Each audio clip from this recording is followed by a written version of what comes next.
राजू के बापू, अरे ओ राजू के बापू, फिर होते होता है राजक बापू कहा बोला।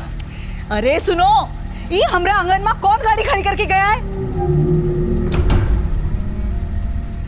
अरे एक हमरा आंगन ही मिला था क्या गाड़ी खड़ी करने के लिए?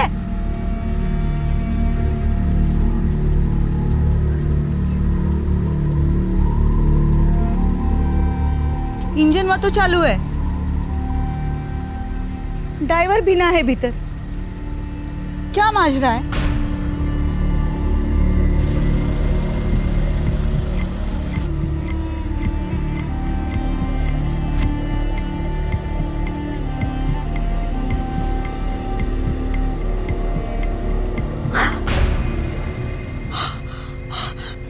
राजू के बापू, अरे अंदर से बहुत है बदबू आ रही है, जरूर कुछ गड़बड़ है।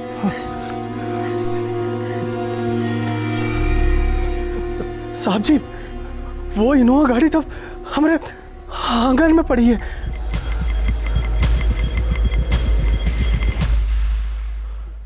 अट्ठाईस सितंबर 2011 जौनपुर उत्तर प्रदेश में एक मुंबई रजिस्ट्रेशन वाली कार एक गांव वाले के आंगन में अचानक से प्रकट होती है। गाड़ी का इंजन ऑन है, एसी ऑन है और गाड़ी के अंदर से भयंकर बू आ रही है। क्या था उस गाड़ी के अंदर और कहां से आई थी ये गाड़ी?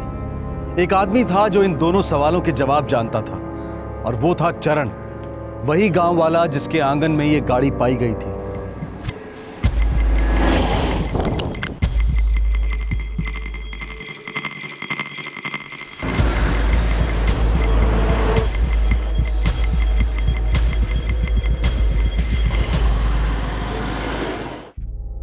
महाराष्ट्र और गुजरात के बॉर्डर पर स्थित सिलवासा से निकली ये गाड़ी 3 दिन के लंबे सफर के बाद जौनपुर उत्तर प्रदेश पहुंची थी।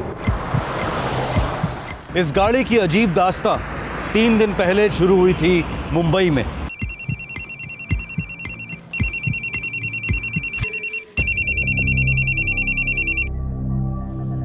हेलो मनोज जी। हाँ जी, बोल रहा हूँ। मैं गीता। गीता? हाँ, सीमा की जेठानी जी। कैसे याद किया आपने? मनोज जी, मैं हमारे मुलुंड वाले फ्लैट से बात कर रही हूँ। क्या बात है गीता जी, आप थोड़ी परेशान से लग रही हैं। वो आपकी बहन सीमा। क्या हुआ सीमा को? एक्सीडेंट हो गया है सीमा का। एक्सीडेंट? कहाँ पर? सीरियस तो नहीं है ना? उतना तो मुझे नहीं पता, बस अभी थोड़ी देर पहले मेरे पति विशाल का फोन आया था, सिलवासा में हुआ है। पर मुझे किसी ने फोन क्यों नहीं किया? विवेक कहाँ है? देवर जी सीमा के साथ ही हैं। अच्छा, मैं उन्हीं को फोन करता हूँ। जी।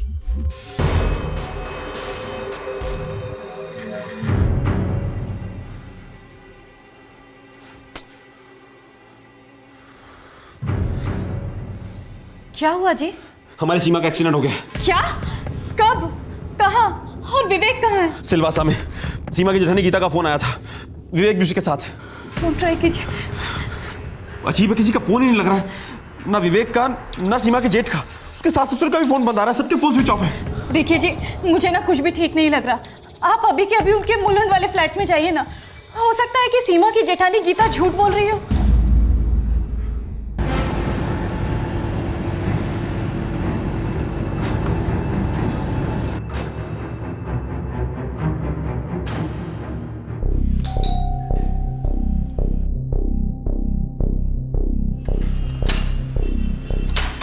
मनोज जी, आप? गीता जी, किसी का फोन नहीं लग रहा है, सबके फोन स्विच ऑफ। आखिर मामला क्या है? मुझे भी नहीं पता मनोज जी, बस मेरे पति विशाल ने मुझे फोन किया तो मैंने तुरंत आपको कॉल कर दिया।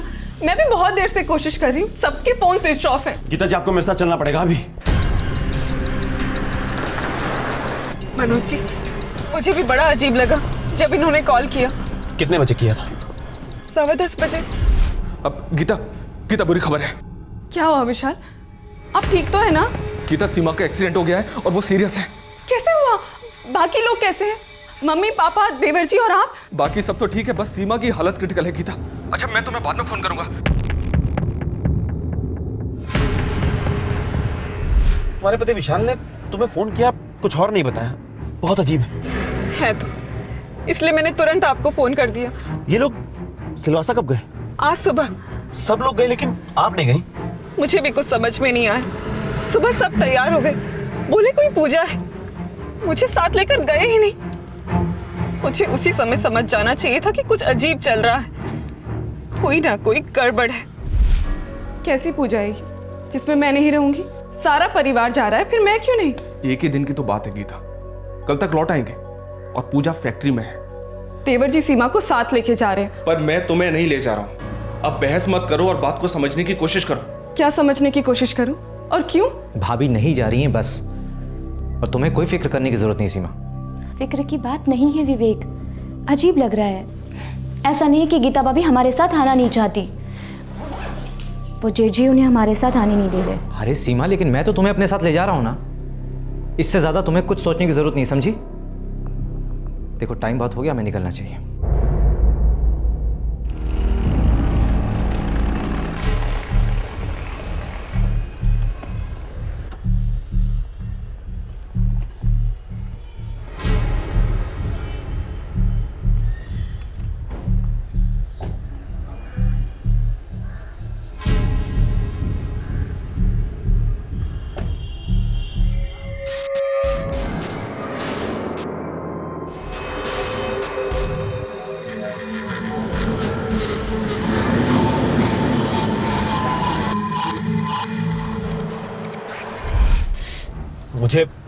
मुझे सीमा के लिए बहुत डर लग रहा है। मुझे भी।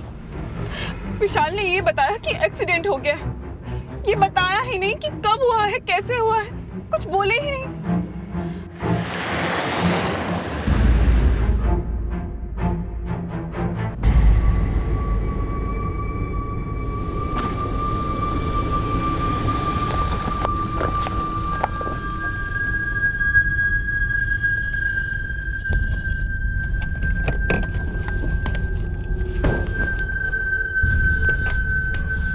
यहाँ तो ताला लगा है, मुझे तो ये एक्सीडेंट वाली बात ही झूठी लगती है।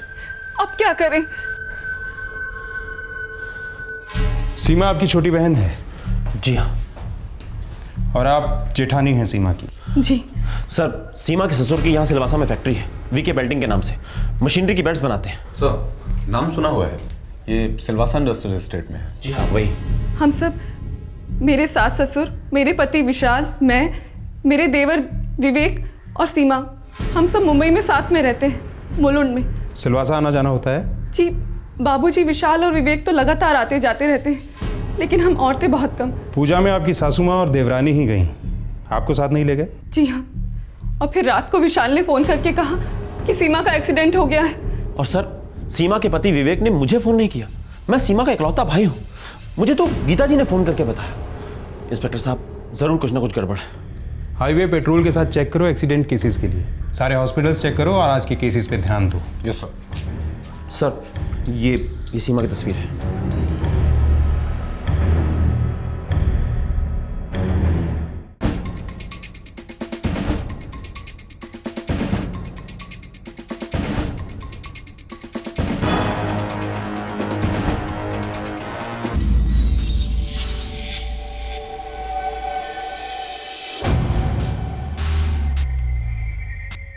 हाईवे पेट्रोल ने सिलवासा का चप्पा चप्पा छान मारा। शहर के हर हॉस्पिटल और नर्सिंग होम में फोन कॉल्स किए गए, लेकिन कहीं से भी किसी भी एक्सीडेंट केस की खबर नहीं आई। सीमा के भैया मनोज और जेठानी गीता का शक सही साबित हो रहा था। ये वाकया वाकई संदेहजनक था, लेकिन वो लोग अपनी शंका की जड़ पर उंगली नहीं रख पा रहे थे। रात खत्म होने को आई। सीमा, उसका पति विवेक, विवेक का भाई विशाल और उनके माता पिता की कोई खबर नहीं थी। हर पल के साथ तनाव बढ़ता जा रहा था। 27 सितंबर का दिन निकल आया, फिर भी कोई खबर नहीं। सर, मुझे नहीं लगता कि कोई एक्सीडेंट हुआ है। जिस तरह से एक्सीडेंट की खबर दी गई उससे बिल्कुल साफ था। सारे फैमिली में से अब तक किसी का भी नंबर स्विच ऑन नहीं हुआ है। अर्जेंट बेसिस पर मैंने सारे फैमिली के फ़ोन रिकॉर्ड्स मंगवाए हैं फ़ोन कंपनी से। कल रात 10:30 बजे सबका नंबर एक साथ स्विच ऑफ हुआ। सिर्फ सीमा के ससुर जी विश्वनाथ जी के नंबर से एक कॉल किया गया, वो भी रात 10:30 बजे के बाद। मैं रतन को फोन करता हूँ, वो शायद कुछ मदद कर पाए। विश्वनाथ जी ने इस नंबर पे फ़ोन किया था। किसका नंबर है ये? सर, कोई रतन सिंह है, ये भी इनकी तरह मुलुंड मुंबई में ही रहता है। रिश्तेदार हो सकता है। रतन जी मेरे ससुर जी के चचेरे भाई, वो हमारे घर के पास ही रहते, मुलुंड में। उन्हें शायद पता होगा कि आपका सारा परिवार कहाँ है और सीमा के एक्सीडेंट की असलियत क्या है।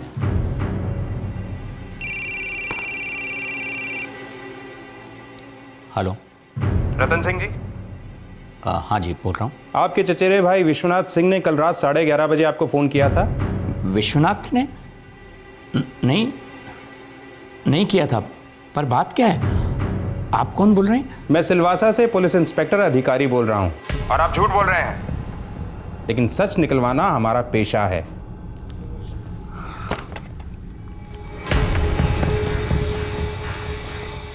डरिए मत, हम सिलवासा से उड़कर नहीं आए। वो फोन आपको सिलवासा पुलिस ने किया था। हम तो आपके पड़ोसी हैं, मुलुंड पुलिस स्टेशन से।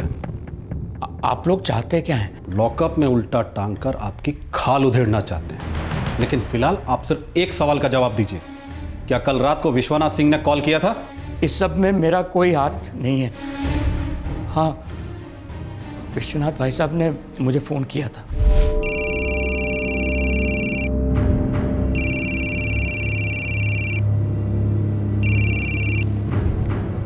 हाँ विश्वनाथ भाई साहब, इतनी रात गए? रतन, एक समस्या आन पड़ी है। क्या बात है भाई साहब, सब खैरियत तो है?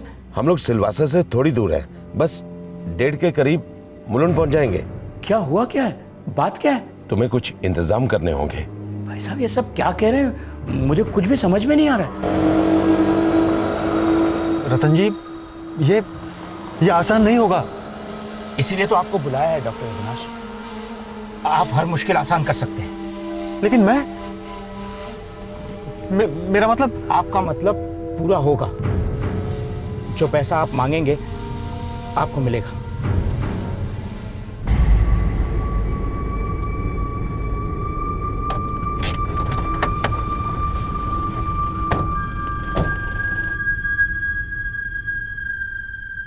सबके मोबाइल ऑफ हैं? हाँ बाबूजी। अब से सबके मोबाइल ऑफ रहेंगे, कोई स्विच ऑन नहीं करेगा।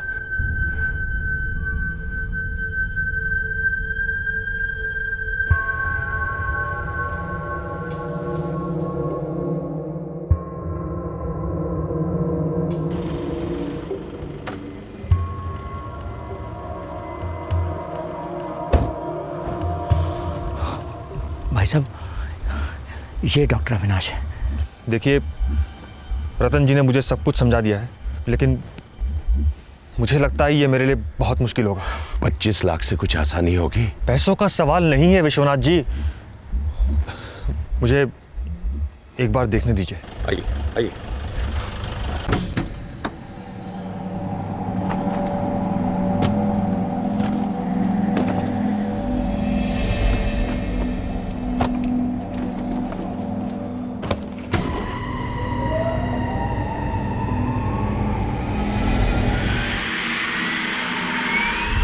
विश्वनाथ भाई साहब को लाश ठिकाने लगाने में मेरी मदद चाहिए थी, पर मैं बेकसूर हूं, मैंने कुछ नहीं किया। खूनियों को प्रोटेक्शन दी और एक लाश को ठिकाने लगाने में हाथ बटाया।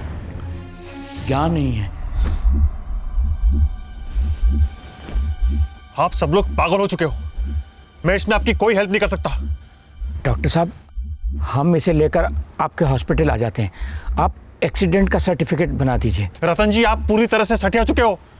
हॉस्पिटल मेरे बाप की जागीर नहीं है। अगर मैं अंदर कोई भी लाश ले जाऊं तो तुरंत पुलिस केस बन जाता है। और ये साफ साफ पता चल रहा है कि इस औरत का गला घोटकर आप लोगों ने मर्डर किया है। अगर ये एक्सीडेंट केस है तो मैं डॉक्टरी छोड़ दूंगा। 35 लाख? रतन जी, ये क्या बदतमीजी है?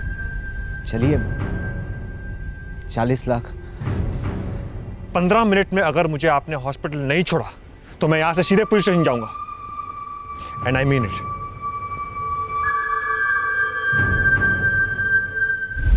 मैंने डॉक्टर अविनाश को वापस उनके हॉस्पिटल पर ड्रॉप किया, फिर विश्वनाथ भाई साहब और उनका परिवार वहां से निकल गए।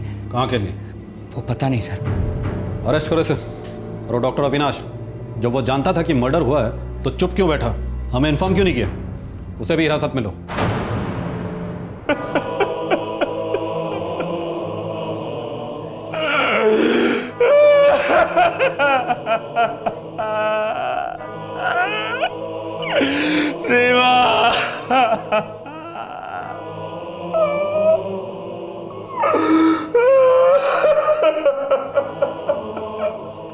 आई एम सॉरी मिस्टर मनोज। हम विश्वनाथ सिंह और उसके पूरे परिवार को पकड़ के रहेंगे।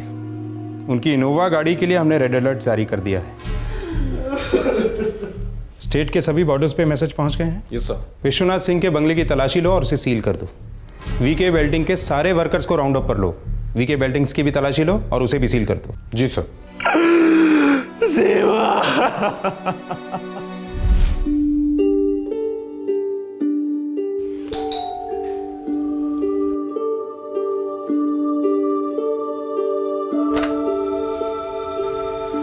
नमस्कार लीला जी। अरे सुनिए, सीमा के भाई साहब आए हैं। आइए आइए। अरे भाई मनोज, तुम हमेशा ये तोहफे क्यों ले आते हो? क्यों शर्मिंदा करते हो? नहीं नहीं विश्वनाथ जी, ऐसी कोई बात नहीं है। आप लोगों ने मेरी बहन को इतना प्यार दिया है, उसके आगे तो कुछ भी नहीं है। अब आप भाई बहन बैठकर जी भर के बातें करो। मुझे काम पे निकलना है, मुझे देर हो रही है। नमस्कार। वाह भैया, आपकी चॉइस हमेशा से ही टॉप की होती है। भाई किसका है? जीजा साहब कहाँ है? आजकल आपके जीजा साहब को पहलवानी का शौक चढ़ा है, जिम गए हैं। Very good. सीमा, सब ठीक है ना? तो खुश तो है? हाँ भैया, खुश हूँ। पर हर बार आप मुझे ये सवाल क्यों पूछते हो? क्योंकि मेरे लिए तेरी खुशी सबसे ज्यादा मायने रखती है। जानती हूँ। अरे हाँ भैया, आप वो इंडियन ऑयल पेट्रोल पंप की एनओसी ले आए? मैं साइन कर देती हूँ, ताकि आप उस पेट्रोल पंप के साथ जो करना चाहते हैं कर सकते हैं। पापा गुजरने से पहले जो करना था करके गए। उन्होंने मुझे साफ साफ कहा था कि इंडियन ऑयल पेट्रोल पंप सीमा का ही रहेगा। मेरे लिए उन्होंने दूसरा पेट्रोल पंप और कपड़े की दुकान छोड़ी है ना। भैया, मुझे हर बार इस सब्जेक्ट पर बहसबाजी नहीं करनी है। मुझे वो पेट्रोल पंप नहीं चाहिए। वो आपका था और आप ही का रहेगा। लेकिन सीमा, पापा की बात। भैया, आप मेरे लिए पापा से कम नहीं हैं। मम्मी पापा के गुजरने के बाद आपने मुझे दोनों का प्यार दिया है। और वैसे भी इस घर में भगवान का दिया सब कुछ है। हमें पेट्रोल पंप की कोई ज़रूरत नहीं है। और हाँ, अगली बार आते समय अगर एनओसी नहीं ले आए तो मैं आपसे बात नहीं करूँगी। बहुत जिद्दी है ना, कभी नहीं सुधरेगी। अगली बार एनओसी नहीं तो कट्टी।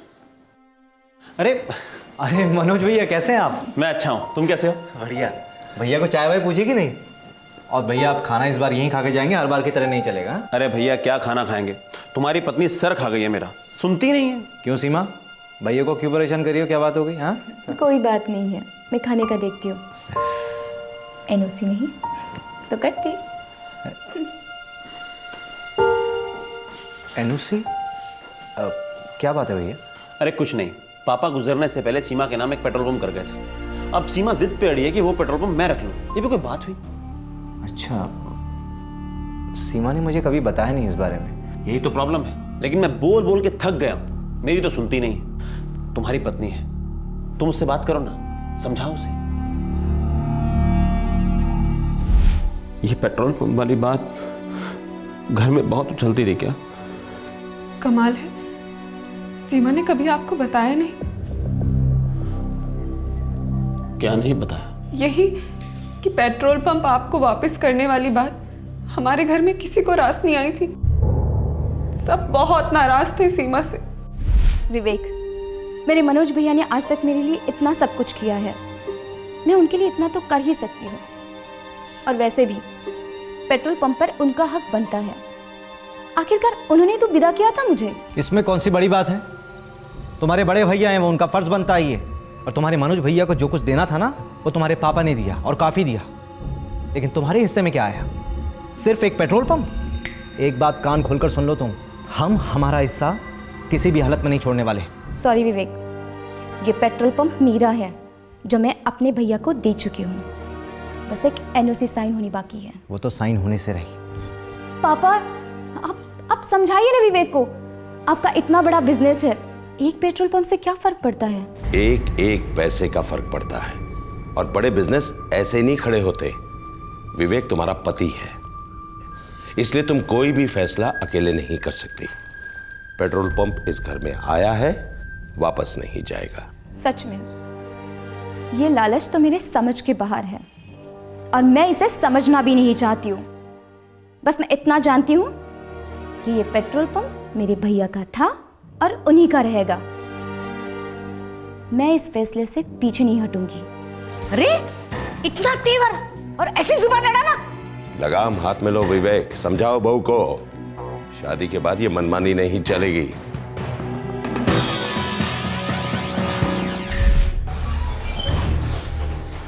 काफ़ी पूछताछ की है मिस्टर मनोज, लेकिन अभी तक सिर्फ एक ही जानकारी मिल पाई है। क्या इंस्पेक्टर? फैक्ट्री का मैनेजर और रतन दोनों ने यह कहा है कि विश्वनाथ सिंह और उसकी फैमिली यूपी जौनपुर से बिलोंग करती है। हो सकता है वो लोग जौनपुर की तरफ ही गए हों। और सेल फोन अभी तक स्विच ऑफ है और हमने वो सारे रास्ते ट्रैक कर लिए हैं जहाँ से वो जौनपुर पहुँच सकते हैं। दरअसल मेरे पिताजी भी जौनपुर के ही थे, लेकिन अब हमारा वहाँ कोई नहीं। ससुर जी के कई रिश्तेदार हैं जौनपुर में, पर सब बहुत दूर के। किसी का नाम जुबान पे नहीं आ रहा। विश्वनाथ के सारे फ़ोन कॉल के रिकॉर्ड स्कैन करो, देखो कोई जौनपुर का नंबर मिलता है क्या। यस सर, और जौनपुर पुलिस को भी इन्फॉर्म कर देते हैं। पता नहीं लाश के साथ क्या किया होगा इन लोगों ने।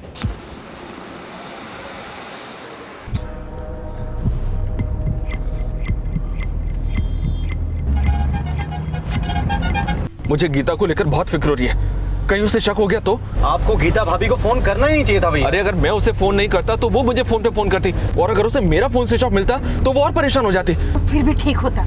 एक्सीडेंट वाली बात बोलना ही गलत था, उसे तुम्हें बोलना ही नहीं चाहिए था। अरे लेकिन माँ मैं... अरे भाई, जो होना था वो हो चुका, अब सिर्फ आगे की सोचते हैं। हमें जल्द से जल्द इस लाश को ठिकाने लगाना होगा।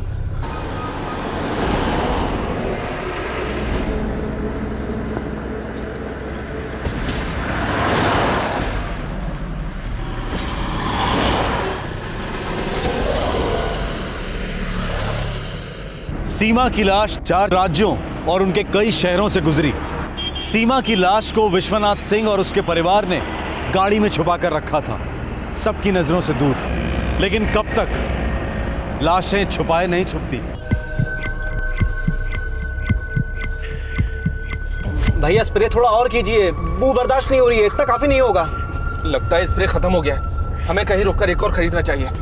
ऐसे करो, तुम थोड़ा ऐसे और बढ़ाओ। अब एक काम करो, खिड़की खोल लेते हैं। भैया खिड़की कैसे खोल सकते हैं? खिड़की खोलने से सारा स्प्रे हवा हो जाएगा। अरे खिड़की खोली तो बदबू भी फैलेगी और टोल नाके पे तुरंत पकड़े जाएंगे।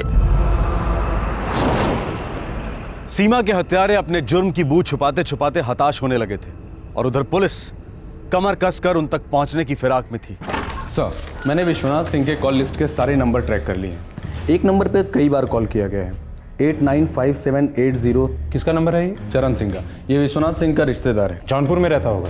बिल्कुल करेक्ट सर। जौनपुर की तैयारी करो तुरंत। Yes sir. और ये चरण सिंह, इसका नंबर लिख के दो मुझे।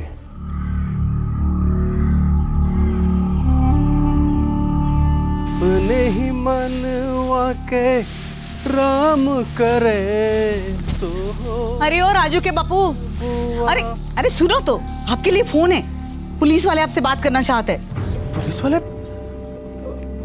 हमसे क्या बात करना चाह रहे हैं? कहते कहीं सिलवासा बिलवासा से बोल रहा है। सिलवासा? खुद ही बोले जा रहे। हेलो, सिलवासा पुलिस स्टेशन से इंस्पेक्टर अधिकारी बोल रहा हूँ। क्या बात है साहब जी? मुंबई के विश्वनाथ सिंह क्या लगते हैं आपके? वो तो हमारे मामी के बहन के लड़के हैं।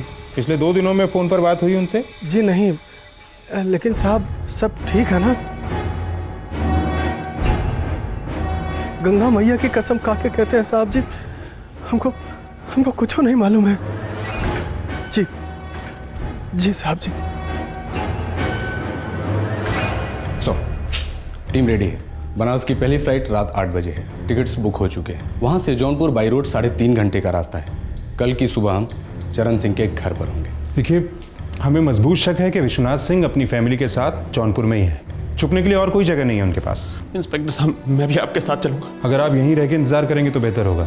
हम आपकी बहन के कातिलों को साथ लेकर ही आएंगे। तब तक हो सके तो आप अपने आप को संभालिए। चलो।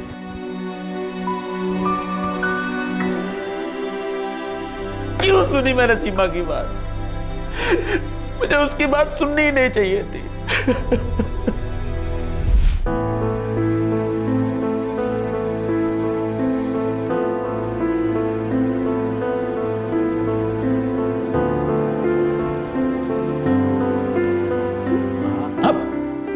बात।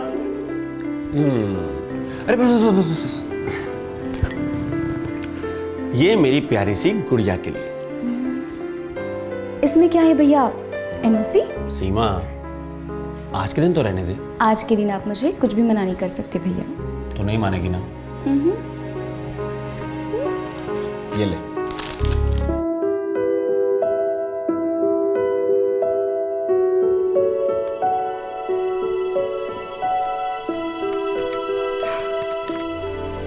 आज मेरा दिल हल्का हो गया है भैया। पर मेरा भारी हो गया। ये गलत है सीमा, मेरे पास सब कुछ है, किसी चीज की कमी नहीं। इस एक पेट्रोल पंप से मुझे कोई फर्क नहीं पड़ता। पर इसे आपको लौटाने से मुझे बहुत फर्क पड़ता है भैया। शायद आप नहीं समझ पाएंगे। वो दुखी थी और मैं उसका दर्द ही नहीं समझ पाया। अरे इन सालों को पेट्रोल पंप की इतनी भूख थी तो कम से कम एक बार मुझसे ही कह देते, मैं वहीं के वहीं उनके नाम कर देता। मनोज जी, मुझे मालूम था कि पेट्रोल पंप को लेकर घर में बहुत बातें चल रही, लेकिन मैं सच कहती हूँ, मुझे भनक भी नहीं थी कि ये सब सोचा जा रहा है। बात इस हद तक पहुंच जाएगी। मुझे इस फैक्ट्री की पूजा वाली बात पर तो पहले से शक था, पर समझ में नहीं आया कि क्या करूं। आज तक इस सिलवासा की फैक्ट्री में उन्होंने कभी कोई पूजा नहीं कराई। ऊपर से मुझे साथ लेकर जा ही नहीं रहे थे। मैं भी कितनी बड़ी बेवकूफ थी, चुप क्यों बैठी रही। आपको पहले फोन कर दिया होता तो सीमा की जान तो बच जाती।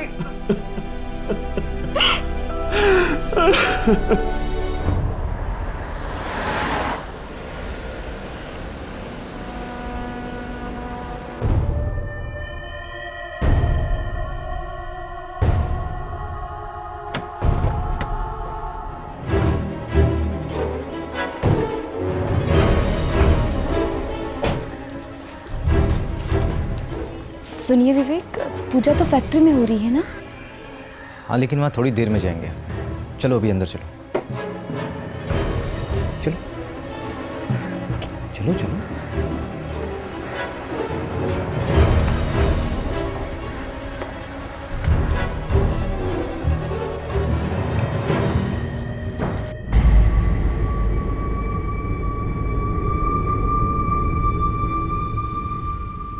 ये क्या हो रहा है विवेक? पहले तुम बताओ कि ये हो क्या रहा है। एनओसी दे दी भैया को? मैंने कहा था दे दूंगी, दे दी। हम सब ने मना किया था, फिर भी दे दी। एक तरफा फैसला लिया तुमने, परिवार के बारे में एक बार भी नहीं सोचा तुमने। नुकसान कर दिया ना परिवार का। मेरे भैया ने मुझे पढ़ाया लिखाया, काबिल बनाया। मैं कोई जॉब कर लूंगी और कमा कमा कर परिवार के इस नुकसान का भरपाया कर दूंगी, लेकिन गलती से भी पेट्रोल पंप वापस नहीं मांगूंगी। गलती तो हमसे हुई है जो हमने तुम्हें बहू बनाया।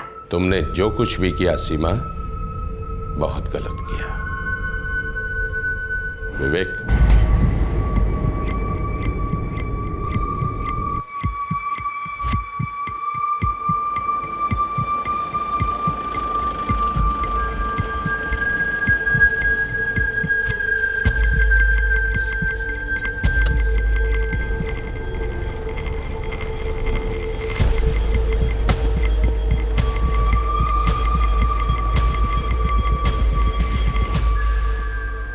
इंजन स्टार्ट रखना, एसी भी ऑन रहेगा। इससे पहले कि बदबू हवा में फैले, हम लोग हवा हो जाते हैं, ठीक है?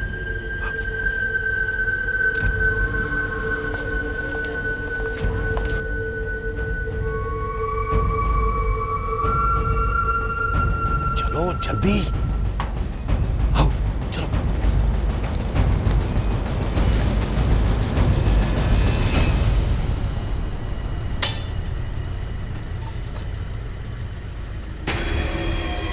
हाँ,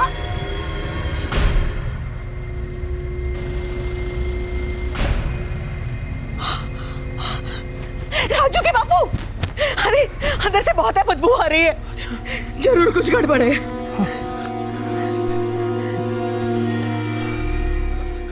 साहब जी, वो इनोवा गाड़ी तो हमारे आंगन में पड़ी है।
सीमा की हत्या करने के बाद उसका पति विवेक, ससुर विश्वनाथ, सास लीला और जेठ विशाल कई महीनों तक गायब रहे। मुंबई और सिलवासा पुलिस ने उन्हें फरार घोषित कर दिया और एक जॉइंट सर्च ऑपरेशन लॉन्च हुआ। अक्टूबर 2011 में विवेक पुलिस के सामने सरेंडर हुआ। 2 महीने के बाद पुलिस ने विश्वनाथ, लीला और विशाल को भी ढूंढ निकाला। वो सब लोग मुंबई के एक गेस्ट हाउस में छुपे हुए थे।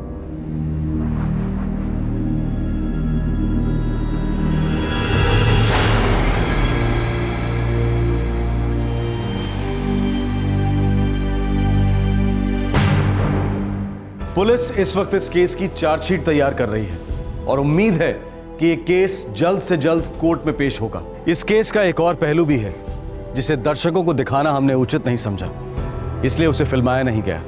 सीमा और विवेक का एक 1.5 साल का बच्चा है।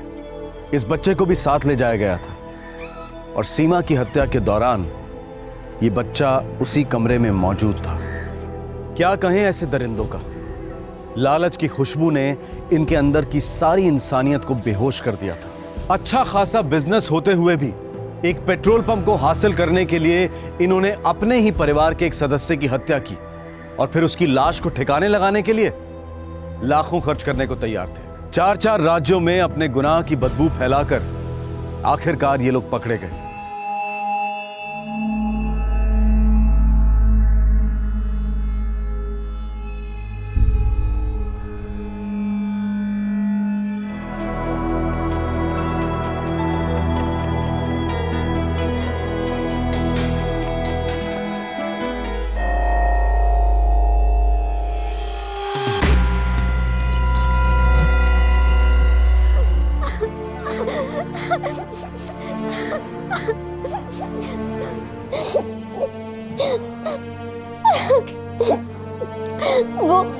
वो हमारे हाउसिंग कॉलोनी में रहता है। मैं पुलिस स्टेशन जा रहा हूँ। आप कहीं नहीं जाएंगे। अरे पागल हो गए क्या? हमारी बच्ची सिर्फ 15 साल की है। जरा सोचिए क्या बीतेगी उस पर जब स्कूल के लोग और मोहल्ले के लोग उसे ताने देंगे। क्या वो सब लोग इसे ये बातें भूलने देंगे? तो हम क्या करें? ऐसे चुपचाप बैठे रहे? ऐसे ही चुपचाप बैठे रहेंगे। भूल जाएंगे कि ये हादसा कभी हमारी जिंदगी में हुआ था। लेकिन वो हैवान तो चुप नहीं बैठेगा ना, फिर टूट पड़ेगा हमारी बेटी पर। छोड़ देंगे मुंबई, वापस पुणे चले जाएंगे। वहाँ किसी को कुछ पता भी नहीं है और फिर धीरे धीरे हमारी बच्ची भी सब भूल जाएगी।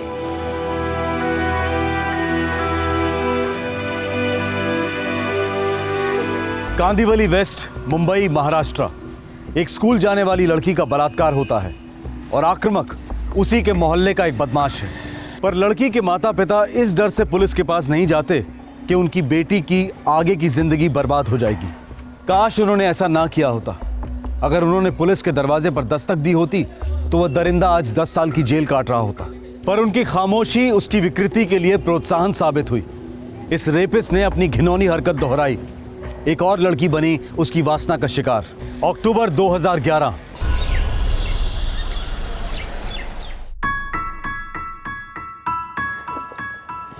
नानी माँ मैं चली। अरे ऐसे कैसे चली? डिब्बा तो लेके जा। एक दिन ना मैं जबे के नीचे दब जाऊंगी नानी माँ। अब 3 दिन का खाना एक साथ पैक करती हो। चुप कर। सुबह से जाती है, शाम को लौटती है 6 बजे के बाद, फिर मामा के ऑफिस चली जाती है। हाँ, फिर तेरा खेल कूद। अच्छे से खाना नहीं खाएगी तो ताकत कहाँ से आएगी? अच्छा जिया सुन, वो साइना नगर वाला फ्लैट है ना, उसका क्लाइंट रजिस्ट्रेशन करवाना चाहता है, उसके पेपर्स भी रेडी करने हैं फाइनल। स्कूल से लौटते ही कर दूंगी मामा, अभी बहुत लेट हो रहा है। बाय नानी, बाय मामा। Bye bye bye. कहीं नजर न लग जाए मेरी गुड़िया को। कितनी समझदार हो गई है ना। और बहुत तेज हो गई है आई, हर काम बिल्कुल टाइम पे करती है, देखना बहुत आगे जाएगी ये। बेचारी बिना माँ बाप की बच्ची। दीदी जीजू भले जल्दी चले गए हों, लेकिन हम हैं ना उसके। और वैसे भी जिया मेरी भांजी कम, छोटी बहन ज्यादा है। जिंदगी भर रक्षा करूंगा उसकी। मुझे पूरा भरोसा है तुझ पर।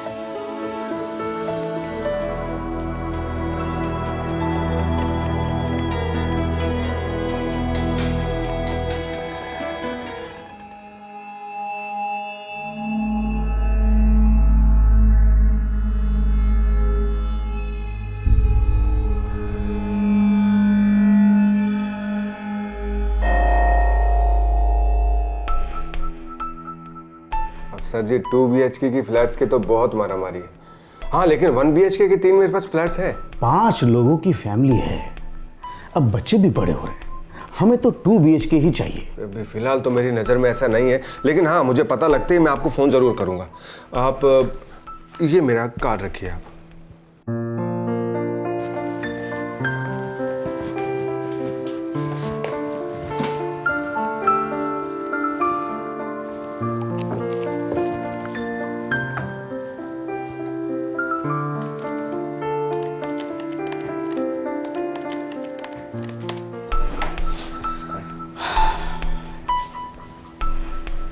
शंकर भाई, फाइनेंस मेरे पास पूरा रेडी है, बस एक ढंग का घर मिल जाए तो ढंग कर दूंगा। अपनी चिंता मुझ पर छोड़ दीजिए, आपका दिल खुश कर दूंगा। हाँ नमस्ते जी। नमस्ते।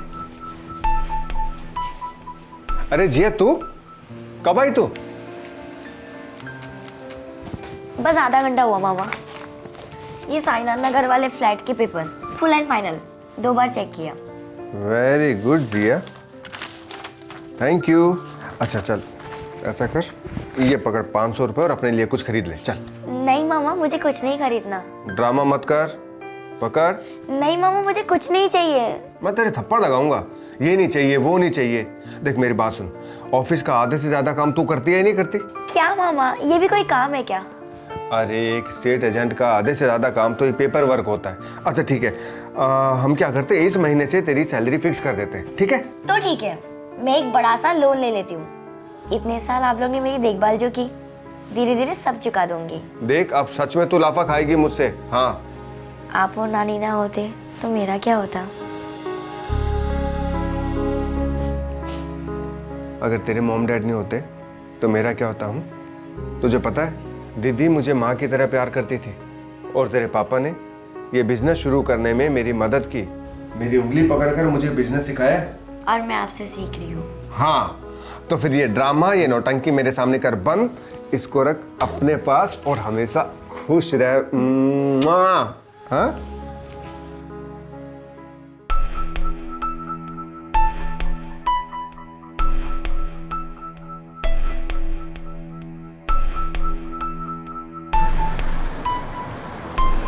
हेलो हेलो, अरे खाने ही जाऊंगा, पहचानता हूँ तुम्हें, माहड़ा में रहती हो ना? हाँ। अरे मैं भी माहड़ा में ही रहता हूँ, ऑटो रिक्शा ले रहा हूँ, लिफ्ट चाहिए? No thanks.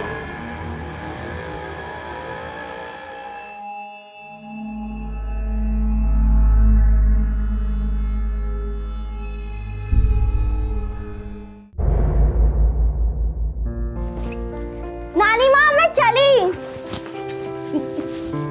मैं फ्लाइंग किस दूंगी ना तो कहां से कहां उड़ जाएगी। रोज आधे से ज्यादा डब्बा वापस लेके आती है तू। क्योंकि मुझे डब्बा नहीं बना, हमारे घर में एक डब्बा काफी है। बदमाश। हाँ मुझे मोटी कह रही है, अपनी नानी को मोटी कह रही है। हाँ बस बस बस मस्का तेरा।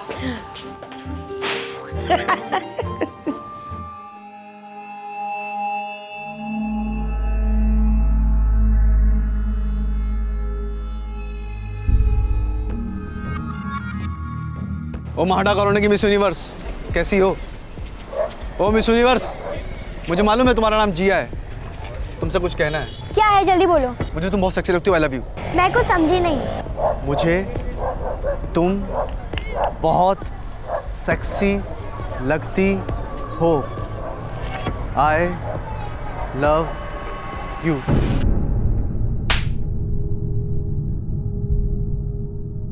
क्या?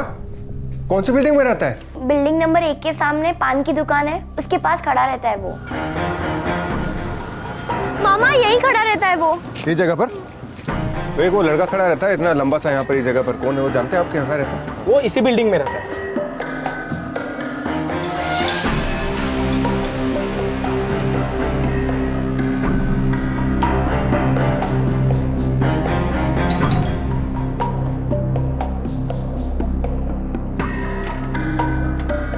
कौन है आप? ये राज यहीं रहता है। काय काम है? आप उसे जरा बाहर बुलाइए। लेकिन पहले बताइए ना क्या काम है? आप उसे यहाँ बुलाती हैं, मैं पुलिस बुलाऊं? आओ। अरे कौन हो आप? क्यों चिल्ला रहे हो? आप राज को यहाँ बुलाइए। कौन है, क्या है? मामा यही है वो। अरे अरे छोड़ो छोड़ो छोड़ो मेरे बेटे को, छोड़ो। छोड़ो ना, छोड़ो। आप रुकिए, इसी के मुंह से सुनिए इसने क्या बोला। मैंने क्या बोला तूने जिया को? मैंने कुछ नहीं बोला मैंने। अरे छोड़ो। आज के बाद जिया की तरफ आंख उठा के भी देखा ना तो सीधा पुलिस के पास लेके जाऊंगा तुझे, समझ रहे हो? देखो भाई साहब, आपको गलतफहमी हुई है, मेरा बेटा ऐसा नहीं है। मेरा बेटा ऐसा नहीं करता है। आपका बेटा पान की दुकान पर खड़ा रहता है और आती जाती लड़कियों को छेड़ता है, यहां तक कि बच्चों को भी नहीं छोड़ता है वो। ये करता है दिन रात आपका लाडला। सुनो, आज के बाद अगर जिया की तरफ देखा भी ना तो बहुत मारूंगा साले। आखिरी वार्निंग है मेरी, समझ तू? चल जिया। नालायक, न काम का न काज का, अब ये भद्दी हरकतें भी शुरू कर दी तूने। क्या बाबा, उसने बोल दिया और आपने मान लिया? अरे तेरे चेहरे से मालूम पड़ता था वो आदमी सच बोल रहा है। देखो बेटा, जवानी 4 पैसे कमाने के लिए होती है, इज्जत गंवाने के लिए नहीं। सुधर जा, नहीं तो निकल जा। उसने पुलिस की धमकी क्या दे दी? आपने दुम दबा दी। लेकिन देखना, मैं उसको सबक सिखा कर रहूंगा, छोड़ूंगा नहीं उसको। जिया के मामा को पुलिस की धमकी नहीं देनी चाहिए थी, बल्कि सीधे पुलिस को अपने साथ ले जाकर राज के दरवाजे पर दस्तक देनी चाहिए थी।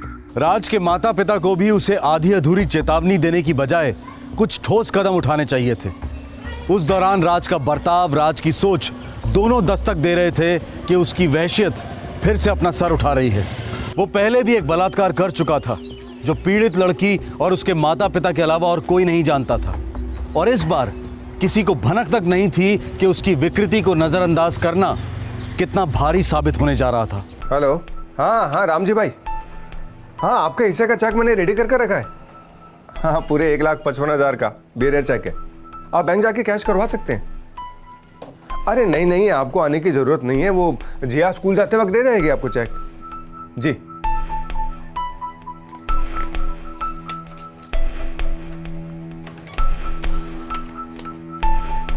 अच्छा जिया, अरे क्या बात, आज यूनिफॉर्म में नहीं है तू? वो स्कूल में नवरात्रि की प्रैक्टिस है ना, तो मैम ने फ्री ड्रेस अलाउ किया है। अच्छा अच्छा, सुन, अस्मिता कॉलोनी में जाना और राम जी भाई को ये चेक ड्रॉप करते हुए जाना। हाँ ठीक है मामा। C 402। हाँ ओके। नानी माँ मैं चली। अरे डब्बा तो लेके जा। ये दोनों की नौटंकी फिर से शुरू। हर रोज मुझे टेंशन देती है। आप भी ना हमेशा लास्ट मिनट पे ही डब्बा देती हो।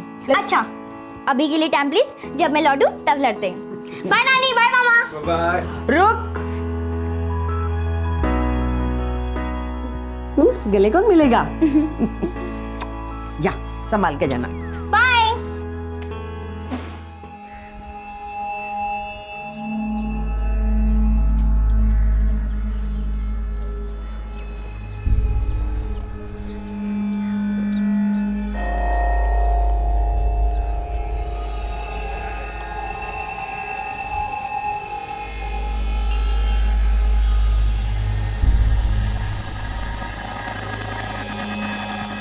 जिया, मेरे मामा ने तुम्हें वार्निंग दी थी ना? इसीलिए तो आया हूँ जिया, सॉरी बोलने। प्लीज जिया, माफ कर दो। जिया, मैं जानता हूँ कि मैं अच्छा लड़का नहीं हूँ, लेकिन जिया मैं सुधरना चाहता हूँ। तो जाके सुधरो, मेरा पीछा मत करो। तुम माफ करोगी तो मुझे हौसला मिलेगा खुद को सुधारने के लिए। अच्छा माफ कर दिया, आप चले जाओ। ऐसे नहीं जिया, प्लीज जिया, मेरी तरफ देखकर कहो ना कि तुमने मुझे माफ कर दिया। पीछा करना छोड़ दोगे ना? तुम्हारी कसम, अच्छा ठीक है, माफ कर दिया। थैंक्स जिया, थैंक्स। एक्सक्यूज मी मैम, ये मिर्च चौकी किधर है? आप उल्टे साइड आए हो, यहाँ से यू टर्न, फिर सिग्नल से पहला लेफ्ट, मिर्च चौकी जाता है। थैंक यू, कोई बात नहीं है, थैंक यू।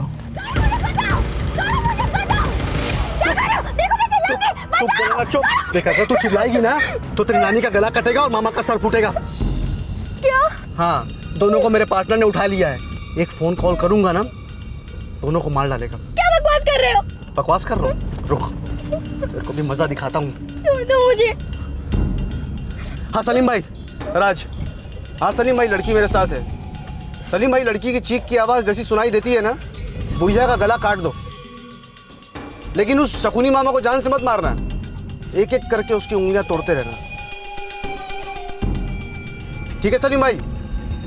चिल्ला चिल्ला चिल्ला ना, चिल्ला। देखो मैं नहीं चिल्लाऊंगी। एक मिनट सलीम भाई, लड़की बोल रही है कि चिल्लाएगी नहीं। सुन, मैं जैसा बोलता हूँ वैसा करेगी ना तो तेरी नानी और मामा को छोड़ दूंगा। बोल, करेगी? करेगी? हाँ करूंगी। सलीम भाई से फोन पे बोल कि मेरे साथ कोऑपरेट करेगी। सलीम भाई, सलीम भाई, मैं राज के साथ कोऑपरेट करूंगी, लेकिन मेरे नानी और मामा को कुछ मत करना प्लीज, प्लीज। अभी के लिए रखता हूँ सलीम भाई, बाद में कॉल करता हूँ। जितेन, बोरी वाली लेना होटल में।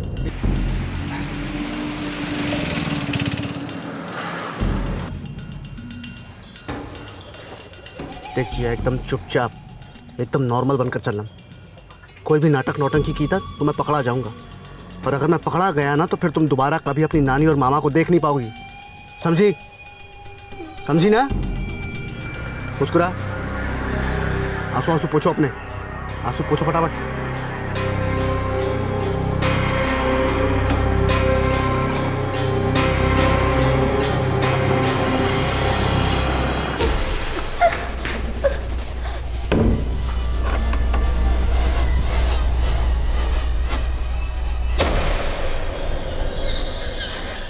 ये तुम मुझे कहाँ ले आए हो?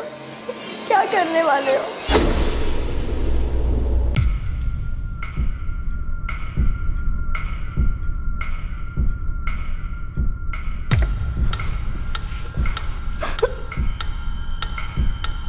मैं जो भी करूँ तुम्हें अपना मुंह बंद रखना है और अपनी नानी और मामा के बारे में सोचना है।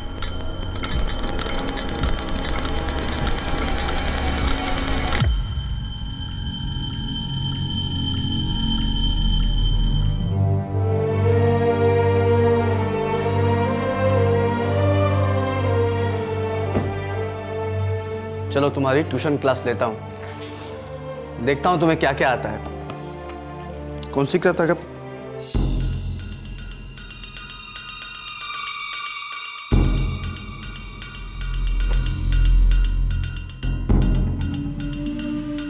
क्या बात है, इतना बड़ा बैरर चेक। लगता है अब हमारा 5 स्टार हनीमून होगा।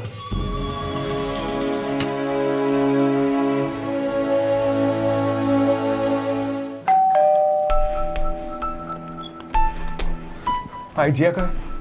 हाँ? जिया? काय झालं? जिया? जिया घर आई? वो तो स्कूल से डायरेक्ट तेरे ऑफिस जाने वाली थी ना? वो ऑफिस में भी नहीं आई और उसने रामजी भाई के यहाँ चेक भी नहीं पहुंचाया। कहीं वो स्कूल में वो डांस प्रैक्टिस के लिए तो नहीं रुक गई? जिया ने चेक भी नहीं पहुंचाया और अकाउंट से पैसे भी निकाले जा चुके हैं, 1,55,000 रुपए। कहाँ गई होगी मेरी जिया? जिया के पास मोबाइल नहीं है सर। साथ नहीं ले गई? नहीं, दरअसल वो मोबाइल अपने पास रखती ही नहीं है। और बैंक से 1,55,000 विड्रॉ हो चुके हैं। जी सर।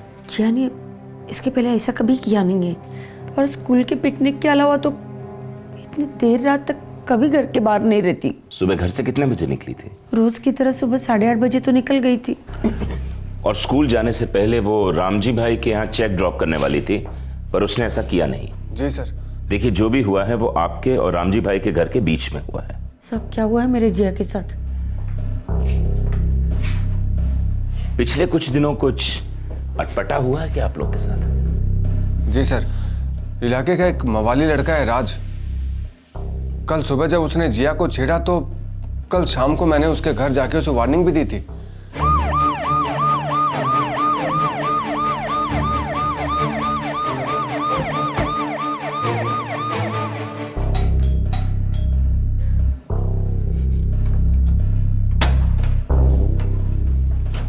राज कहाँ है? अरे देवा, अब क्या क्या इस लड़के ने। रात सुबह 7:30 बजे घर से निकला है, अभी तक लौटा नहीं है। उसका मोबाइल नंबर क्या है? 98925678। Switch off. कुछ बोला था? कहाँ जा रहा है? कभी कुछ बोलता नहीं, इसलिए हमने पूछना भी छोड़ दिया। 1 नंबर बिल्डिंग के सामने जो पान की दुकान है ना, इनका बेटा सारा दिन वहीं आवारागर्दी करता रहता है। वो जब घर लौटे मुझे खबर कर देना। जी सर। साहब वो लड़का इसी दीवार के पास घंटों खड़ा रहता था। आज सुबह आया था? हाँ आया था। किसी स्कूल की लड़की का पीछा करते देखा उसे? रोज इधर से गुजरती थी, जिया नाम है उसका, लेकिन आज वो स्कूल यूनिफॉर्म में नहीं थी। साहब इतना ध्यान नहीं दिया मैंने। मोबाइल फोन की क्या प्रोग्रेस है? अभी भी स्विच ऑफ है, ट्रैकिंग शुरू हो गई है।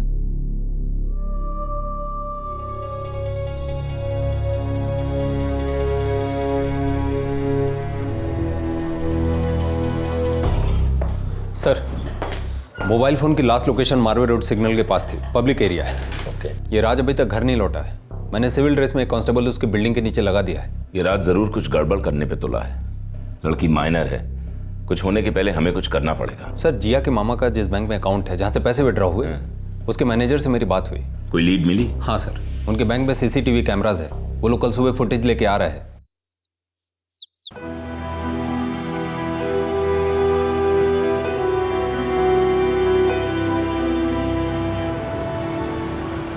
इतनी खूबसूरत ड्रेस ला के दी तुम्हें, लेकिन होठ मैच नहीं कर रहे। ऐसे मुस्कुराओ कि लोगों को लगे कि हम बॉयफ्रेंड गर्लफ्रेंड हैं।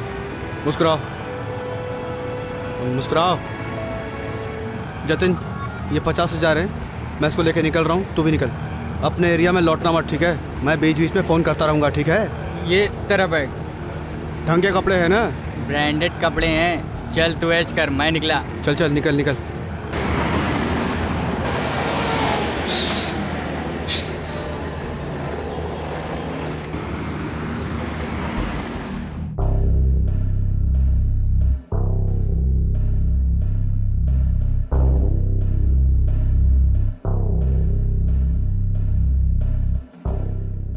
सर रुकिए, सही मिनट सर, रुकिए सर। टोकन नंबर 17, ये वो लड़का सर।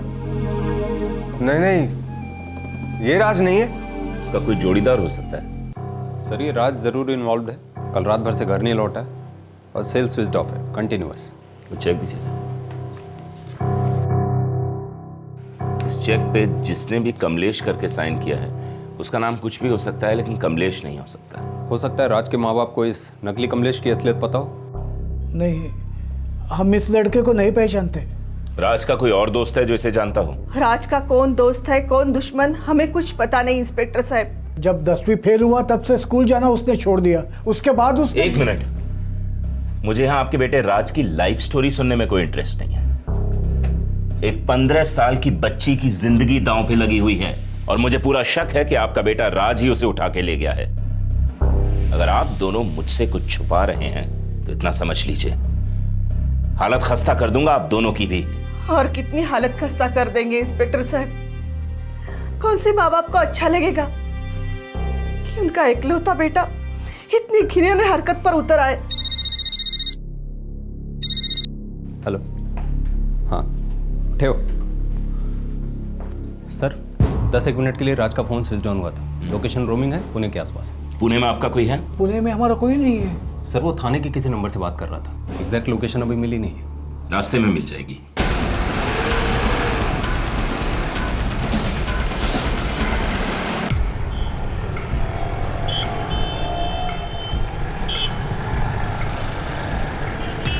सर, थाने की लोकेशन यहाँ बता रहा है। हाँ, लेकिन ये तो पब्लिक प्लेस है। नचा रहा है। लड़का हम लोगों के साथ खेल खेल रहा है। आग से खेल रहा है वो।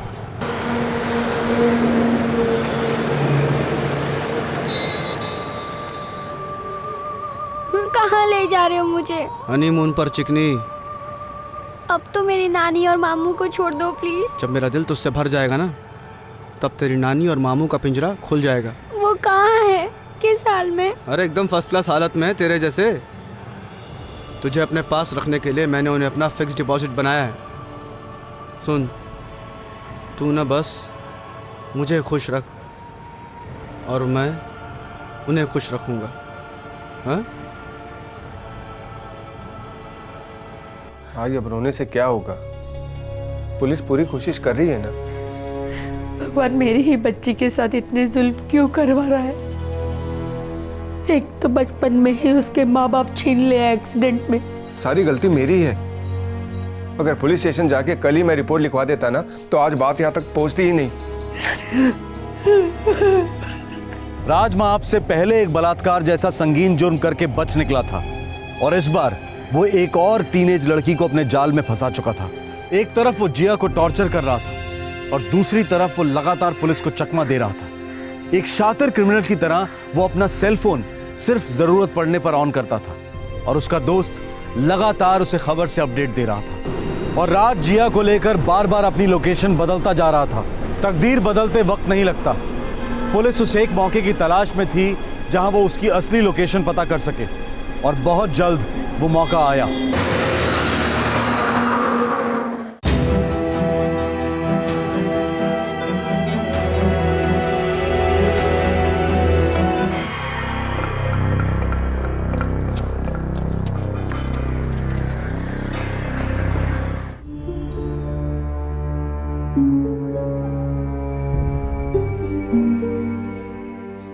जिया,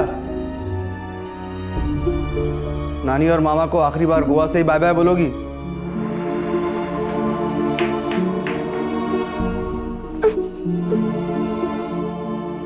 पता है यहाँ गोवा में तुम्हारी आंखों का रंग अलग लग रहा है, खुशबू अलग, जैसे हम पहली बार प्यार कर रहे हैं।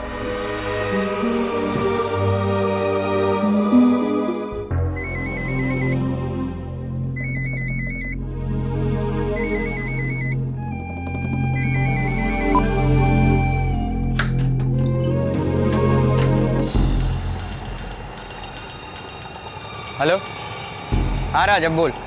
अभी मैं पब्लिक एरिया में हूँ, बिल्कुल सेफ हूँ। बस यार ऐसे ही हालचाल पूछने के लिए फ़ोन किया था। सब ठीक है, तू सुना? अब गोवा से पक गया हूँ यार। वैसे नानी और मामा कैसे हैं? तो उनकी देखभाल ठीक से कर रहा है ना? मुझे उनसे एक बार बात करनी है। अभी तेरा गोवा में रहने का कब तक का प्लान है? बस 1 घंटे में निकल रहा हूँ यहाँ से। अच्छा सुन, वैसे यहाँ कोई टेंशन नहीं है, फिर भी हो सके तो थोड़ा टाइम और दूर रहे, ठीक है? हाँ, पैसे हैं अभी मेरे पास, 1 आध महीने तो आराम से निकल जाएगा। अच्छा सुन, मैं बाद में बात करता हूँ, चल।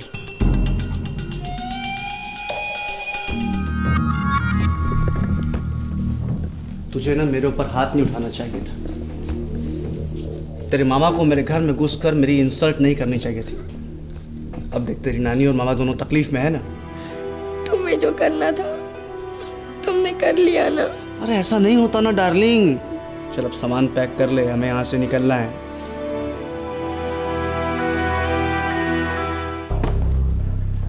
सर, राज का फोन आधे घंटे पहले स्विच ऑन दिखा रहा था। कॉल लोकेशन गोवा थी। कोई छोटा सा होटल है अंजुना बीच के पास। हमें फौरन निकलना चाहिए। लेकिन सर, जब तक हम गोवा पहुंचेंगे वो शायद वहां से निकल चुका होगा। शायद नहीं, वो जरूर निकलेगा और इसी भागा दौड़ी में वो फिसलेगा और हमसे टकराएगा अपनी शामत से।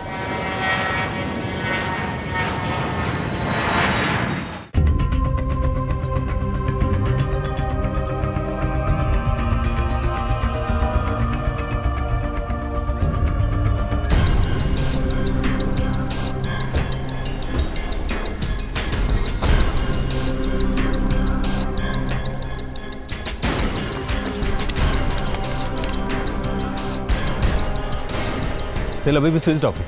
वो अभी भी गेम खेल रहा है।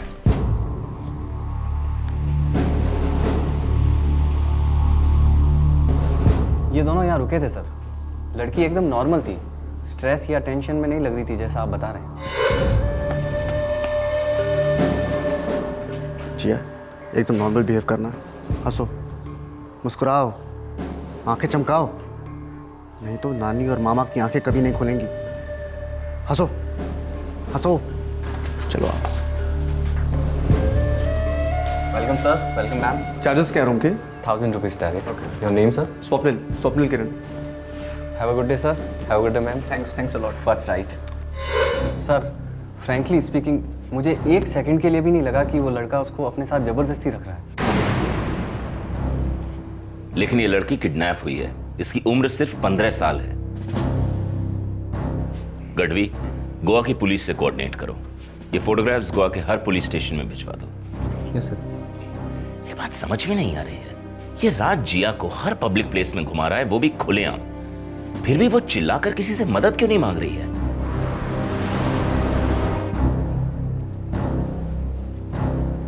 नहीं इंस्पेक्टर साहब, सवाल ही नहीं पैदा होता। जिया अपनी मर्जी से राज के साथ कभी जा ही नहीं सकती। उसने तो राज को सरेआम थप्पड़ मारा था और मेरे साथ उसके घर भी गई थी, जहां मैंने उसके माँ बाप के सामने राज को वार्निंग दी थी। उसी का बदला ले रहा है वो राज। देखिए, उसके साथ पूना गई, गोवा गई, हर जगह खुलेआम घूम रही है। नहीं नहीं इंस्पेक्टर साहब, मेरी जिया पर शक मत कीजिए। वो ऐसी लड़की नहीं है। वो अंदर ही अंदर घुट रही होगी। 3 हफ्ते हो गए उसे हमसे बिछड़े हुए। पता नहीं उस राज ने उसके साथ क्या क्या किया होगा। मेरी मोर जैसी बच्ची।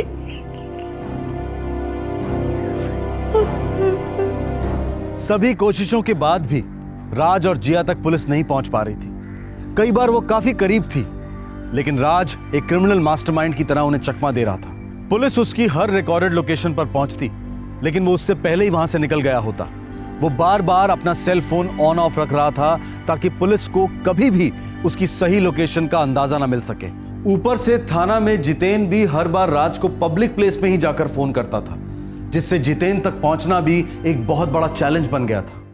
कोई ना कोई तरीका तो जरूर होगा जिससे आप उन तक पहुंच सको। यकीन कीजिए, हम अपनी तरफ से पूरी कोशिश कर रहे हैं। सारे बस stands, railway stations, Shirdi, Goa, Poona के सारे होटल्स और लॉजेस, हर जगह तस्वीरें भेज दी गई हैं। पता नहीं जिया किस हाल में होगी इंस्पेक्टर। वो भी बच्ची है। ये हमारी भी सबसे बड़ी फिक्र है कि वो बच्ची है, नासमझ है। हो सकता है उसकी बातों में आ गई हो। आई,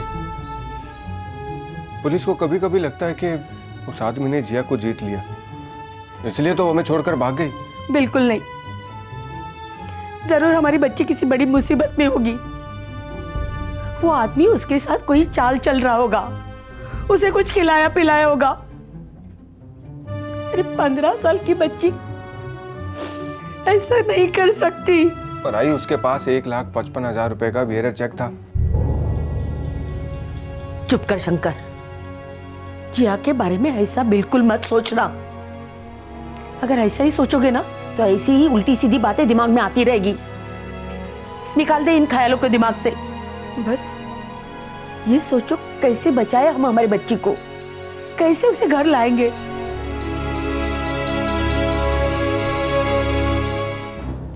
सर, लड़की के माँ बाप बचपन में ही गुजर गए थे। लड़की अपने मामा और नानी के रहम पर थी। पता नहीं वो लोग लड़की के साथ कैसा बिहेव कर रहे थे।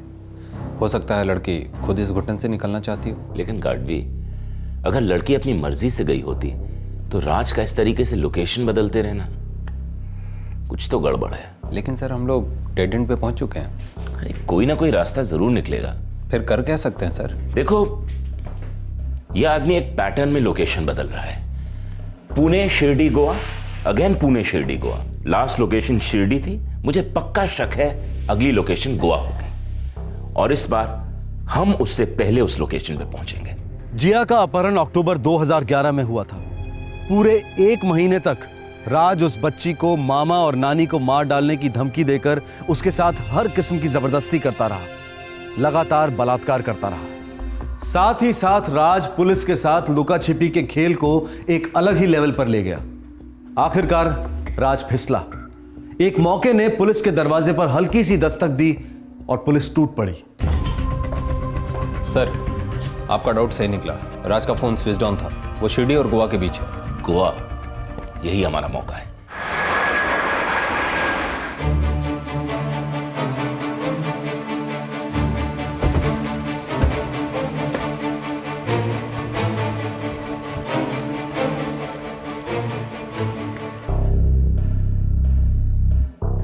नहीं सर, ये चेक इन नहीं हुए।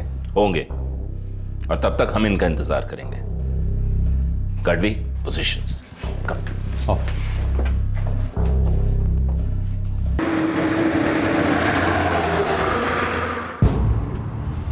राज, ये टॉर्चर और कब तक चलेगा? जब तक मेरे दिमाग के अंदर का टॉर्चर खत्म नहीं हो जाता, जब तक तुम्हारे थप्पड़ की याद मिट नहीं जाती, तब तक ये सब चलता रहेगा। तुमने तो बदला ले लिया ना। अब जाने दो मुझे प्लीज। मेरा बदला अभी पूरा नहीं हुआ है जिया। कब होगा, कैसे होगा? मुझे थप्पड़ मारो जी भर के, सबके सामने, पर अब बस करो प्लीज। मुझे मेरे नानी और मामू के पास जाने दो please.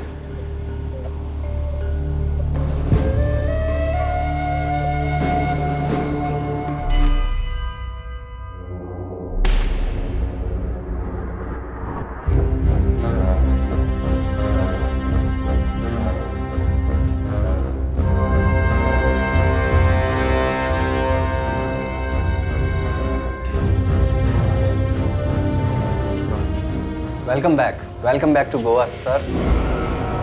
Swapnil Kiran, Mumbai Andheri.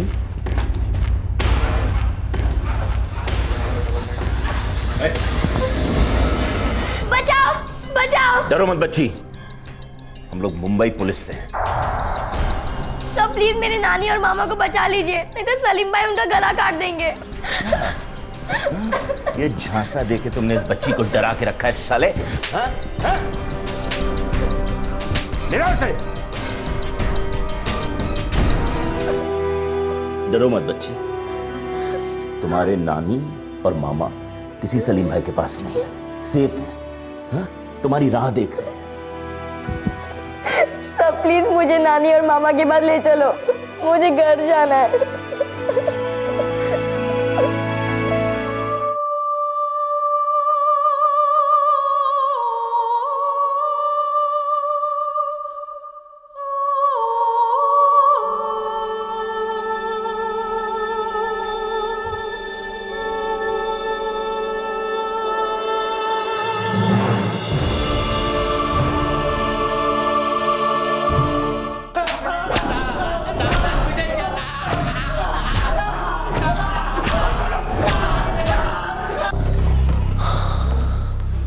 Sir, बहुत कूटा साले को, तब जाके मुंह खोला।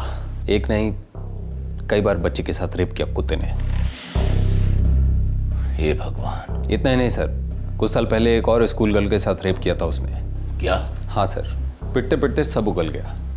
मैंने कॉलोनी में जाकर उस फैमिली को खोजने की कोशिश की, लोगों से बात की, लेकिन किसी को कुछ नहीं मालूम। बस वो लोग बोले कि वो फैमिली अचानक एक दिन कॉलोनी छोड़कर कहीं चली गई। उन्हें तभी हमारे पास कंप्लेन करनी चाहिए थी।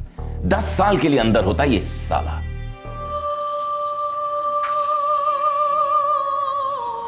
बहुत डिप्रेस रहती है, काफी कम बोलती है, अपनी नानी से भी नहीं खुलती, रोती तो बिल्कुल नहीं, पूरी ब्लैंक हो गई। मैं समझ सकता हूं शंकर, इतना सब कुछ झेला है इस बच्ची ने। देखो, इसके काउंसलिंग के सेशंस शुरू करवा दो जल्दी से जल्दी। ऐसी हालत में इसे जितना प्यार, जितना विश्वास मिले वही अच्छा है। इसे यह महसूस नहीं होना चाहिए कि इस सारे मामले में इसकी कोई गलती रही है। इसे मजबूत बनाओ शंकर। मैं अपनी तरफ से पूरी कोशिश करूंगा कि जिया अपनी जिंदगी को फिर से गले लगाए, फिर से मुस्कुराए।